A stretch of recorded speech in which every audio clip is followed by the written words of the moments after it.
This video is brought to you by Dr. Kristen R. Bromley's Guitar Method Book Series and Online Music Academy. Hi, I'm Dr. Kristen Bromley. Welcome to my online academy. I love being here helping you with playing the guitar.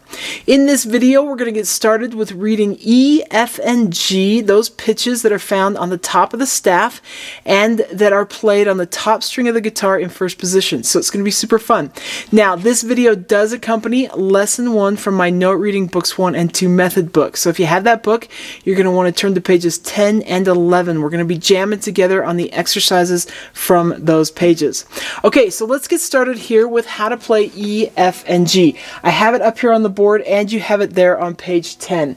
So we're looking with that treble clef staff at the top space, which is an E pitch, the top line, which is an F pitch, and the top space that sort of sits above that top line, which is a G pitch. That's where those are.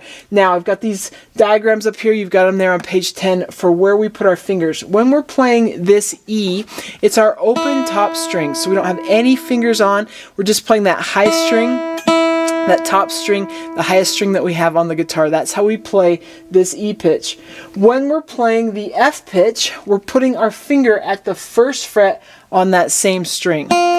Now, when we're placing our finger, we want to put it on the tip of the finger. We don't want to lay it down flat, but we want to be on the tip of the finger, and we want to set it just a millimeter, 2 millimeters, sort of as close as we can to this metal fret bar without actually being on top of it. So just behind it by a millimeter or 2 millimeters, we're going to put our index finger there. The further back we move, the harder it is to get a good tone. So we're going to stick our index finger right up next to that metal bar, but not on top of it. So just a couple frets behind it.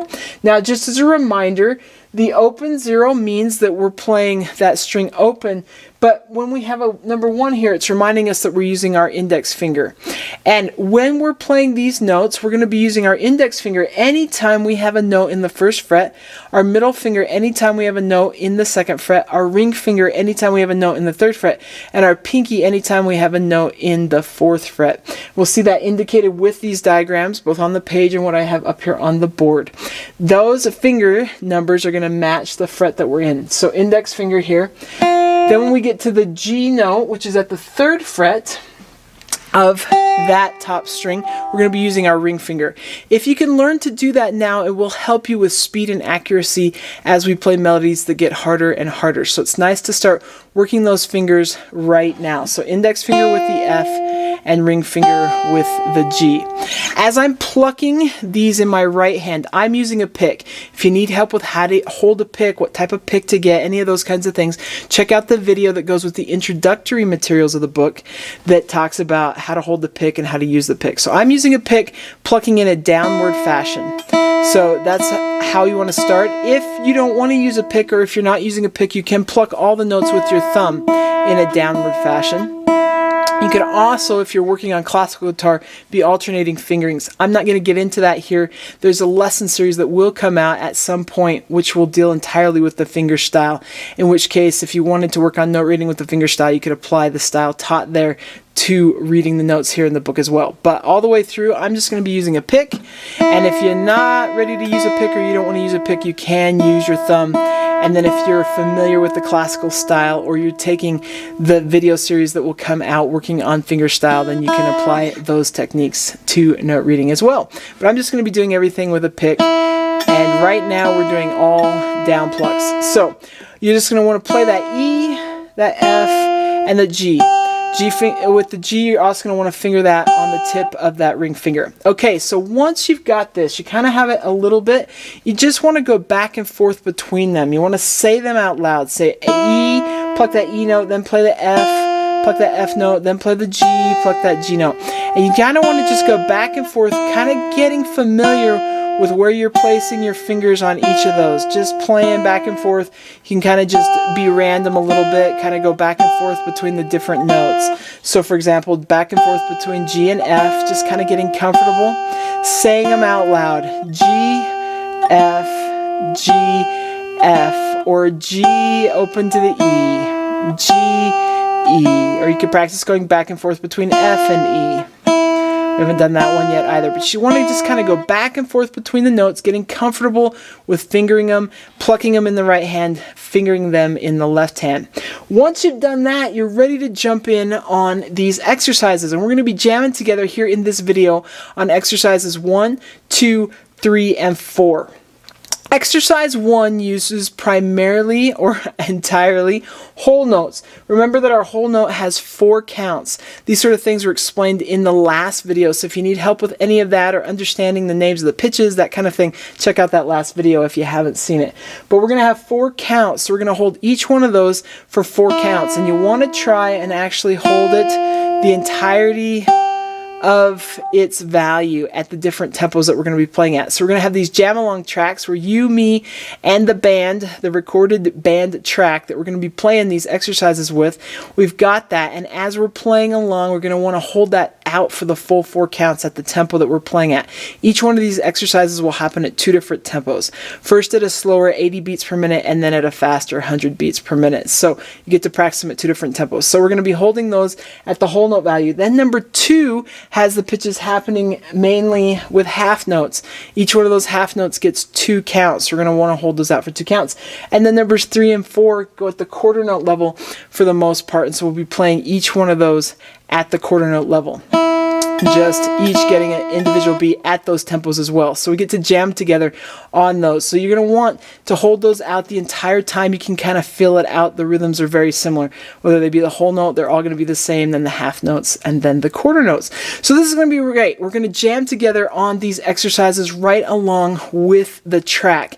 And so we'll have the band sort of happening as an accompaniment under us playing these melodic lines, which are really sort of exercise driven at this moment while we're working on reading these. Now, as you do this, it can be really helpful to say the names of the notes out loud. So as you're playing, you could say E, and then say F, and say G, and so on for each of the pitches as they happen.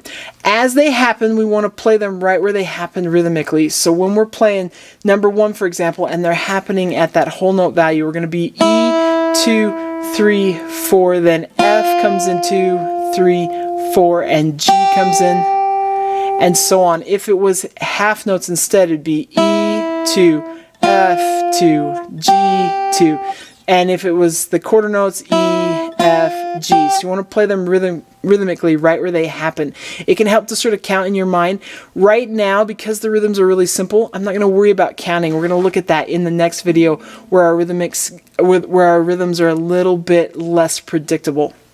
So here, you just want to worry about saying the names of the notes. And sometimes you could go through the exercise just saying the names of the notes, and then go through the exercise playing it, or you can play it and say it at the same time. Okay, it's going to be great. Now, with each one of these exercises, as we play them together, you're going to have one bar of a lead in, one sort of little bar of drum fill, one measure of drum fill, and then we'll be in. So let's go ahead and jam together.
Okay, awesome. We're off to a great start. Now, in the next video, we're going to take a look at numbers 5, 6, and 7.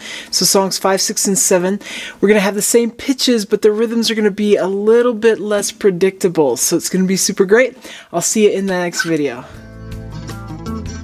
Thanks for watching this video. If you found it helpful, please hit the like button and subscribe to the channel. And be sure to check out more great content. You can find more information about me and my products at KristenBromley.com. Take care.